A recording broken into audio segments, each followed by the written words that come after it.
നമസ്കാരം, ഏവർക്കും സൂപ്പർ കിച്ചണിലേക്ക് സ്വാഗതം.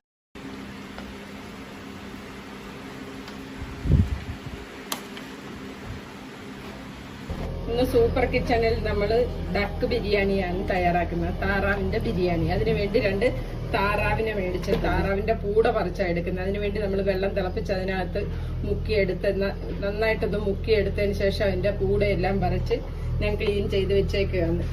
നന്നായിട്ട് ഇതിന്റെ കുറ്റിപ്പൂടയൊക്കെ പറിച്ച് നന്നായിട്ട് ക്ലീൻ ചെയ്തെടുത്തിട്ടുണ്ട്. ഇതിലോട്ട് നമുക്ക് കുറച്ച് ഉപ്പിട്ട് നന്നായിട്ടൊന്ന് തേച്ച് കഴുകിയെടുക്കാം. ഇത് കുറച്ച് ശരിക്കും നന്നായിട്ട് നമ്മൾ ഉപ്പൊന്ന് പുരട്ടി ഒന്ന് കഴുകി വൃത്തിയാക്കി എടുക്കണം. ഉപ്പൊക്കെ പുരട്ടി നന്നായിട്ട് കഴുകി വൃത്തിയാക്കി എടുത്തിട്ടുണ്ട്. നമുക്കിനി ഇതിനെ കട്ട് ചെയ്തെടുക്കണം.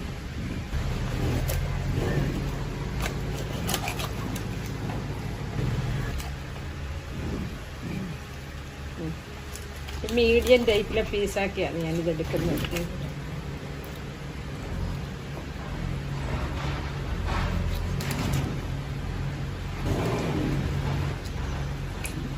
ഇതുപോലെ നമുക്കെല്ലാം കട്ട് ചെയ്തെടുക്കാം. നമ്മുടെ താറാവെല്ലാം കട്ട് ചെയ്ത് വൃത്തിയാക്കി എടുത്തിട്ടുണ്ട്. നമുക്കിനി ഇതൊന്ന് വേഗം വെക്കണം. അപ്പോൾ ഇതിനകത്തോട്ട് നമുക്ക് ഒരല്പം മഞ്ഞപ്പൊടി ഇട്ടു ഇച്ചിരി ഉപ്പ് ഇട്ടൊന്ന് വേഗം വെച്ചത്. കുറച്ച് ഉപ്പ് ഇട്ടിട്ട് കുറച്ച് വെള്ളം ഒഴിക്കാം. എന്താണെന്ന് വെച്ച് കഴിഞ്ഞാൽ അതിന് ഇച്ചിരി നല്ല വേവുള്ള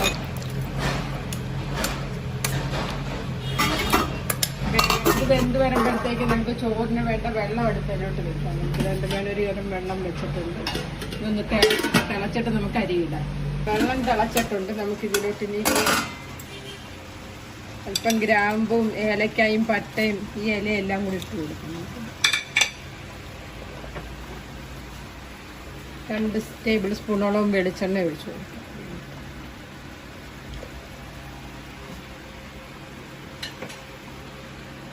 അരമണിക്കൂറിന് മുമ്പേ ഞാനിത് വെള്ളത്തിലിട്ട് വെള്ളമെല്ലാം ഇപ്പം ഞാൻ കളഞ്ഞ് എടുത്തു.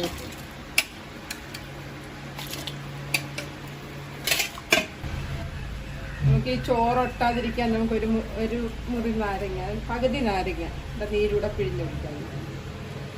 ആവശ്യത്തിനുള്ള ഉപ്പിട്ട് കൊടുക്കാം. നമുക്ക്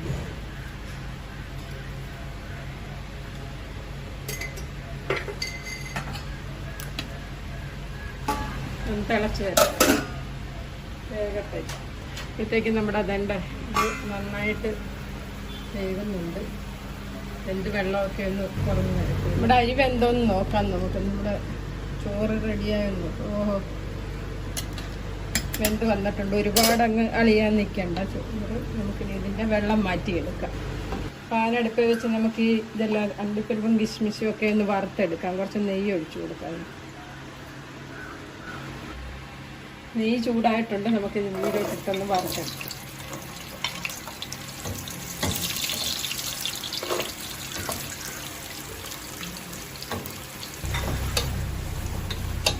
കാഷ്യൂനട്ടും കിസ്മിസും ഒക്കെ നമ്മുടെ മൂത്ത് വന്നിട്ടുണ്ട്. നമുക്കിനി കോരായി നല്ല പോലെ ആയിട്ടുണ്ട് കിസ്മിസ്.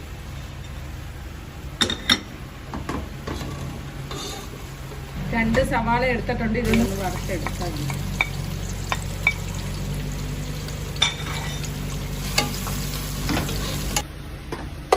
സവാള നന്നായിട്ട് മൂത്ത് വന്നിട്ടുണ്ട്. നമുക്കിത് കോരിയെടുക്കാം.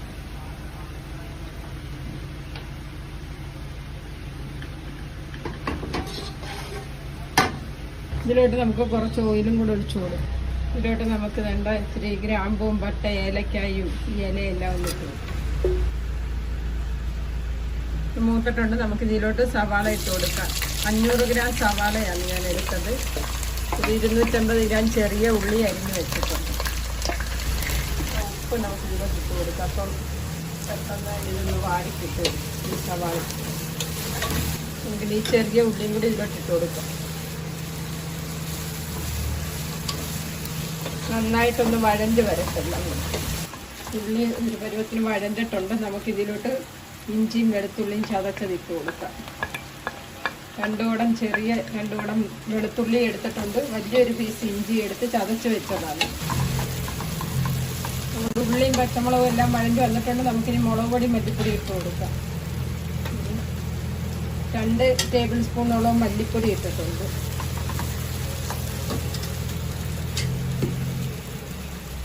2 ടേബിൾ സ്പൂണോളം മുളക് പൊടി ഇട്ട് കൊടുക്കാം.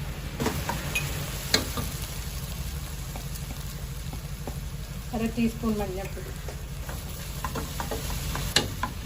വഴണ്ട് വന്നിട്ടുണ്ട്. നമുക്ക് തക്കാളി ഇടാം. 5 തക്കാളി ഞാൻ കട്ട് ചെയ്ത് വെച്ചതാണ്, മീഡിയം സൈസ്. ഉള്ളിയും തക്കാളിയും എല്ലാം നന്നായിട്ട് വഴണ്ട് വന്നിട്ടുണ്ട്. നമുക്കിതിലോട്ട് കുറച്ച് കുരുമുളക് പൊടി, മസാലപ്പൊടി ചേർത്ത് കൊടുക്കാം. 1 സ്പൂൺ കുരുമുളക് പൊടി ചേർക്കണം.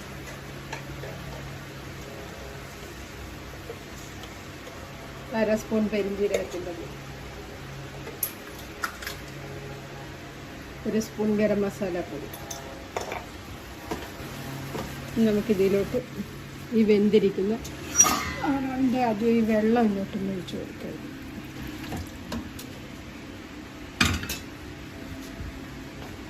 നമ്മളിതിൻ്റെ ഉപ്പ് നോക്കണം, ഉപ്പ് കറക്റ്റാണോ ഇല്ലെന്ന്.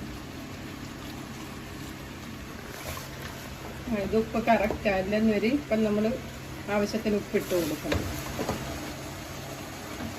നമുക്ക് ഇതിലോട്ട് ഇട്ട്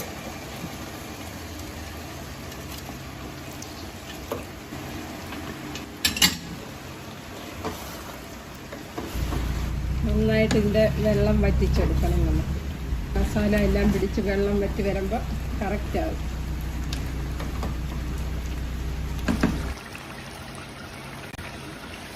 നമ്മുടെ താറാവ് കറി റെഡി ആയിട്ടുണ്ട്. നമുക്കിനി ഇത് അങ്ങ് ഓഫ് ചെയ്യാം. നമ്മുടെ ചോറും ശരിയായിട്ടുണ്ട്. നമുക്കിനി ദമ്മിടാം. ഇതിലോട്ട് നമുക്ക് കുറച്ച് നെയ്യ് ഒഴിച്ചു കൊടുക്കാം ഈ പാത്രത്തിലോട്ട്. കറി നമുക്ക് ഇതിലോട്ട് ഇട്ട് കൊടുക്കാം. താറാവ് കറി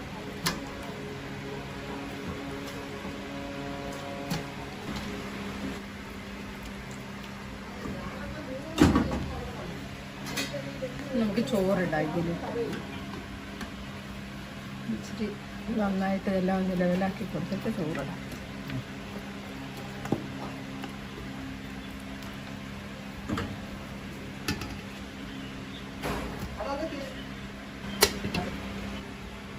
അല്പം നെയ്യ് ഒഴിച്ചു കൊടുക്കാം. നമുക്കല്പം പൈനാപ്പിൾ എസൻസ് ഒഴിച്ചു കൊടുക്കാം ഇതിലോട്ട്. കുറച്ച് റോസ് വാട്ടർ ഒഴിച്ചു. നമ്മൾ ഉള്ളിയും കിസ്മിസും കാഷ്യൂനട്ടും എല്ലാം വറുത്ത് വെച്ചില്ലേ, അത് കുറച്ചിട്ട് കൊടുക്കാം.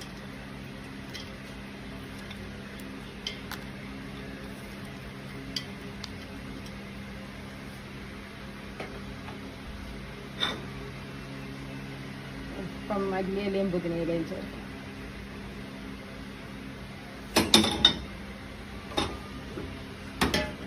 നമുക്ക് താറാവിനെ അങ്ങോട്ട് ഇട്ട് കൊടുക്കാം. നമുക്ക് ചോറിടാം. ഇതുപോലെ നമുക്ക് 2 ലെയർ ശരിയാക്കി എടുക്കാം. അപ്പം നമ്മുടെ താറാവ് ബിരിയാണി ശരിയായിട്ടുണ്ട്. നാടൻ സ്റ്റൈലിലാണ് ശരിയാക്കി എടുത്തേക്കുന്നത്. നമുക്കിനി ഇതൊന്ന് ചെറുതായിട്ടൊന്ന് ആവി കൊടുക്കണം. അതിനുവേണ്ടി നമുക്ക് ഈ ഫോയിൽ പേപ്പർ ഒന്ന് ഇതൊന്ന് വെക്കും. ചെറിയ അടുത്തന്നെ 10 മിനിറ്റ് ഇതിങ്ങനെ ഇരിക്കട്ടെ. വളരെ സിമ്മാക്കി വെച്ച് ഒന്ന് ചൂട് കൊടുക്കാം. നമുക്കപ്പം സ്റ്റൗ ഓഫ് ചെയ്ത് നമ്മുടെ ബിരിയാണി നമുക്കൊന്ന് വെപ്പിക്കാം.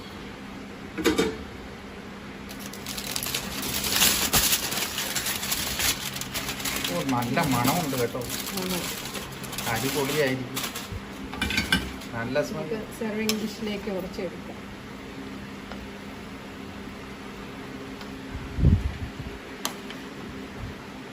ഇതാണ് നമ്മുടെ താറാവ് ബിരിയാണി. എല്ലാവരും ഇതുപോലെ ഒന്ന് ശരിയാക്കി നോക്കണം. നല്ല ടേസ്റ്റാണ് ഈ ബിരിയാണിക്ക്. അത് സംശയിക്കേണ്ട കാര്യമില്ല, മണം കേൾക്കുമ്പോഴേ അറിയും. ഇതാണ് നമ്മുടെ അടിപൊളിയാണ് ബിരിയാണി. കണ്ട ആവി പറക്കുന്നുണ്ടോ? നല്ല ചൂടോടുകൂടി കഴിക്കാൻ നല്ല ടേസ്റ്റാണ് ഇതിൽ. നമ്മുടെ ഈ ബിരിയാണി എല്ലാവരും ഒന്ന് തയ്യാറാക്കി നോക്കണം. ഇഷ്ടമായെങ്കിൽ ലൈക്ക് ചെയ്യാനും ഷെയർ ചെയ്യാനും സബ്സ്ക്രൈബ് ചെയ്യാനും മറക്കരുത്. എല്ലാവർക്കും ബൈ. ഞാൻ ഇനി ഇതുപോലുള്ള നല്ല നല്ല വിഭവങ്ങൾ ഇനി ഇടുന്നതായിരിക്കും.